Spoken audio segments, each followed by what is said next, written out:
What's going on, guys? Baltmatrix here, and today we are taking a look at ToyWorld Infinitor. And this figure is a not Fortress Maximus.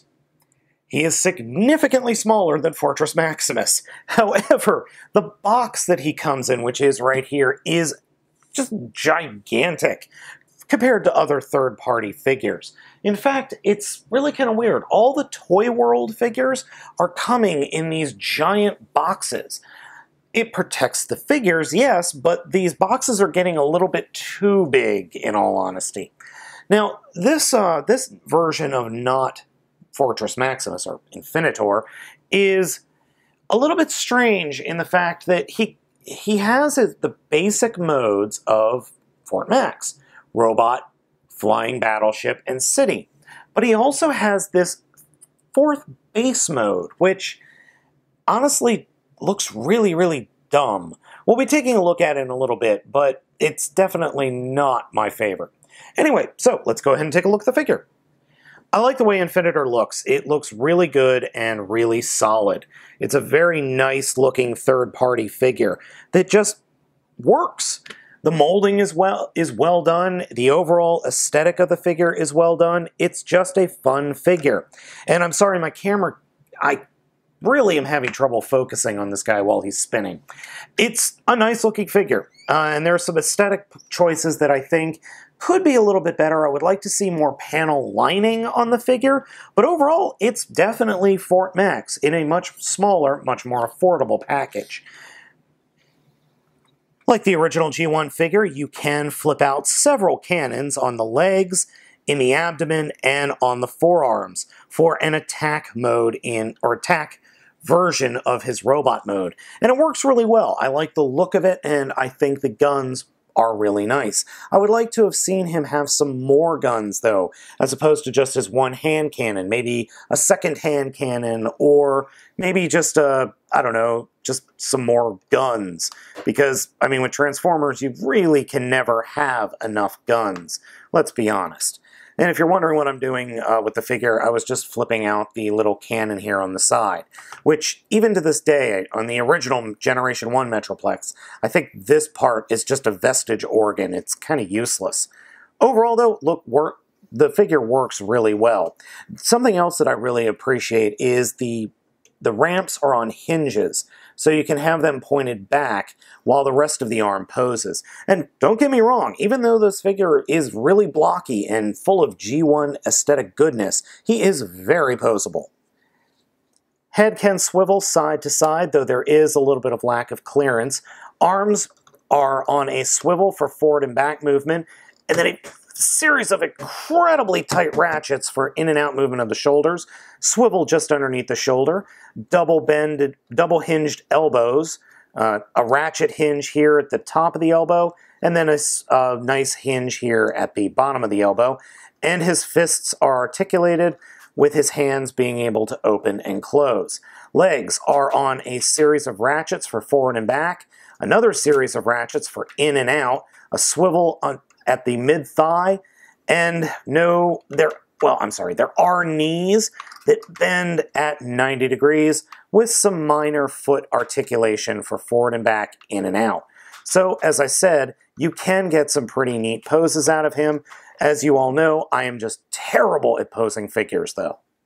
One very cool addition to the figure are these compartments here on the sides of his chest. They both open up, and you could put little other ToyWorld Headmaster units or head robot units in there. Simply pop the robot off, put them in a sitting position, and they fit right in with a little bit of force. Now, like that. So you can have him carrying several extra heads. They don't always want to close, the doors don't always want to close well, but you can fit other characters here as well. So that is a nice little bit of additional play gimmick. The little head robot that he does come with is a little bit finicky. He has multiple ball joints that, when in head form, have a tough time staying where they are. Even in robot form, it doesn't really hold all that well together, and it is difficult to get him to stand. So I very rarely leave him out of head mode. It's not a bad figure or bad looking figure in the least bit. It's very nicely painted. It's just a pain in the butt to deal with. Now for the transformation. It goes just about the way you think it would go. The first thing we're going to do is bring him into battle station mode.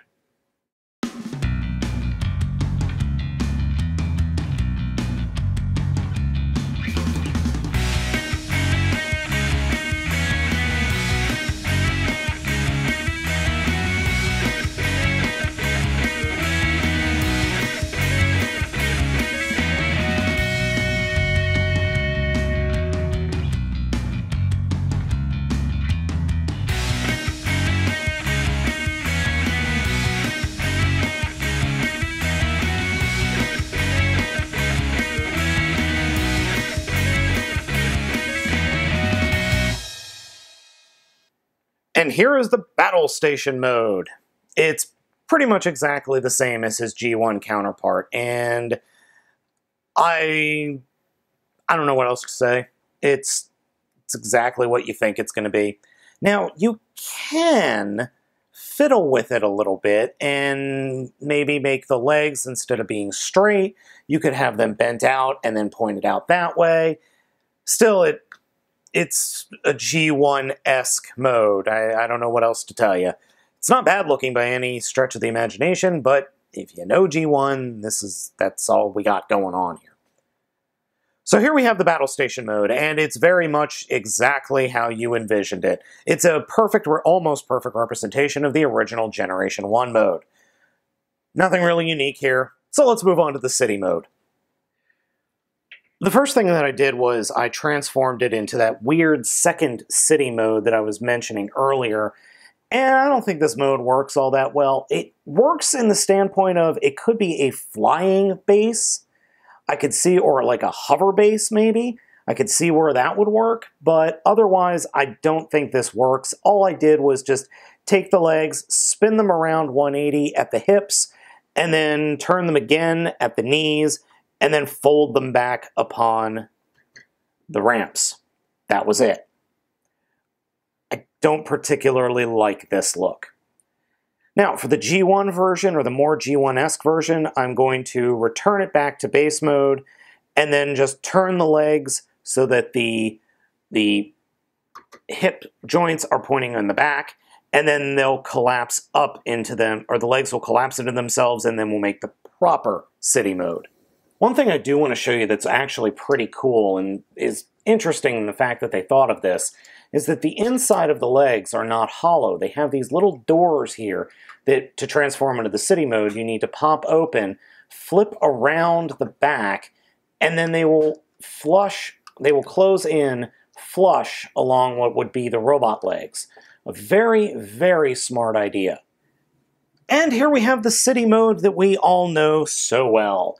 Now, there are some issues here which I'll talk about in a little bit, but overall the aesthetic is pretty good, though there are some real clearances. And here we have the city mode that we all know so well. And actually, I think this is the mode that the figure pulls off the worst. And I'll get into that in just a second. Now, you can mount the gun here on the side of the on the one side of the city mode, which I completely forgot to do before I turned on the camera.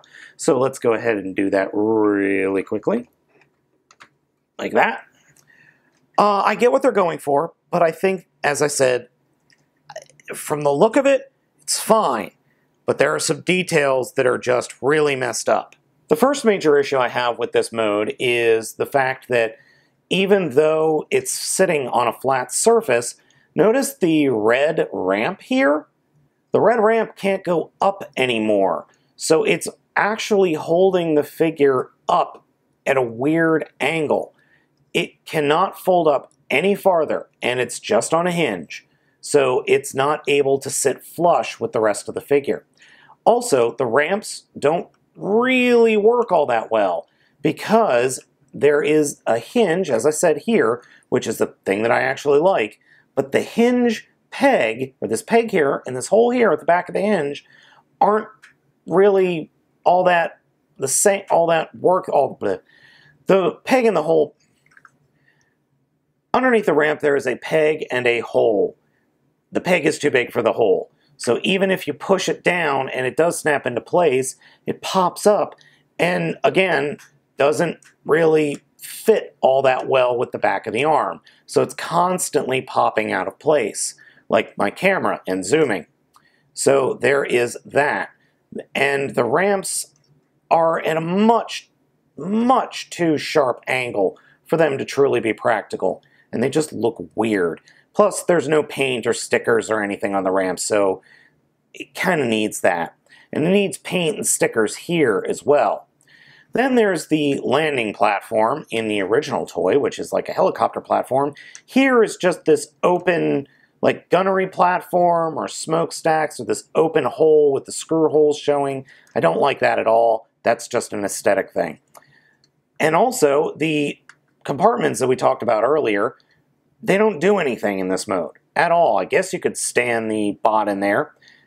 The red chest piece, or the chest piece here, which is supposed to be in the original toy, kind of like a little hanger, doesn't do anything. And then back here, this cage is impossible to open with your finger. You need very long nails or something very thin to get this piece open because this hinge is overly tight. So with all those issues, this mode doesn't work at all. In fact, the battleship mode and the other weird base mode work better than this. I like Infinitor, I really do, but it has some very bizarre issues that don't make any sense, like the red ramp not being in line with the rest of the figure, which is totally fixable with some time, patience, and sandpaper, I'm sure. But it's just odd that is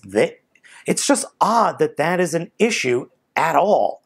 And the fact that the figure itself just feels very fragile. That's something I haven't mentioned in the review, but when you transform the figure, certain parts feel like they're flexing in a way that if you push it too far, it's just gonna break and you're gonna be out $100. So guys, I hope you enjoyed this video review of TW-H04 Infinitor. I'm baltmatrix, asking you to like, comment, and subscribe, and as usual, I will catch you next time.